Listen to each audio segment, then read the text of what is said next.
Perang Jawa atau Perang Tionghoa tahun 1741 sampai 1743. Nama: Tasya Majidatun Nikmah, nomor 34, kelas 11 IPS 1, SMA Negeri 7 Purworejo.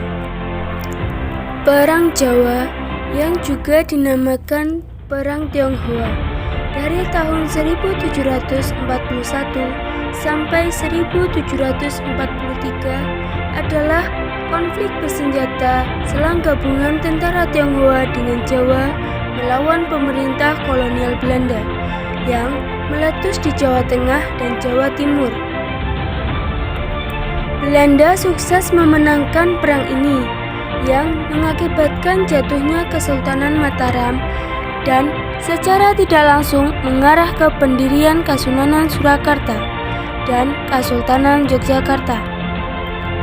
Sesudah tentara Belanda membantai 10.000 orang Tionghoa di Batavia yang sekarang Jakarta, beberapa orang yang selamat yang dipimpin oleh Khe Panjang pergi ke Semarang. Walaupun sudah diperingati bahwa pemberontakan akan segera meletus, Kepala Militer VOC Bartholomeus Wicklr mengabaikan ajaran yang masuk dan tidak menyiapkan bala bantuan.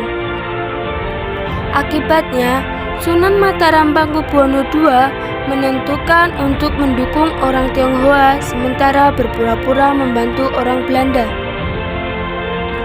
Sesudah korban pertama berjatuhan pada 1 Februari 1741 di Pati, pemberontakan menyebar ke seluruh Jawa Tengah. Orang Jawa ikut membantu orang Tionghoa sementara berpura-pura bertempur melawan mereka, supaya orang Belanda mengira didukung oleh orang Jawa. Tipuan diproduksi menjadi makin jelas dan tentara Tionghoa terus mendekati Semarang. Sesudah merebut Rembang, Tanjung, dan Jepara, tentara gabungan mengepung Semarang pada Juni 1741. Wicklr kemudian memerintahkan untuk menghabisi semua orang Tionghoa di Jawa. Pangeran Cakriningrat V dari Madura menawarkan bantuan, dan dari Madura ke arah barat beliau membantai semua orang Tionghoa yang bisa ditemui dan memedamkan pemberontakan di Jawa Timur.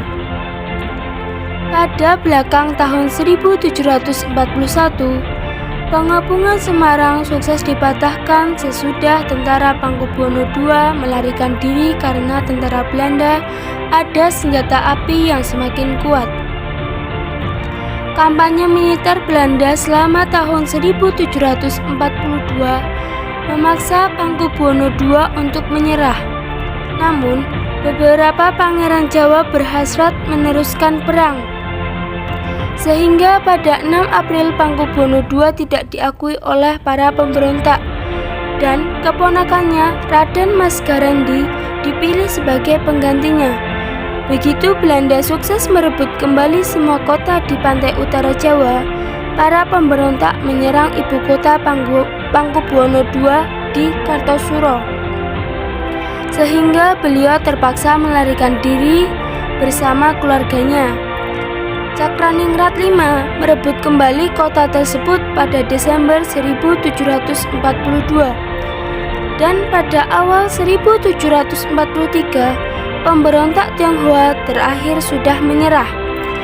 Sesudah perang ini, belakangnya orang Belanda makin menancapkan kekuasaannya di Jawa melewati perjanjian dengan Pakubuwono II.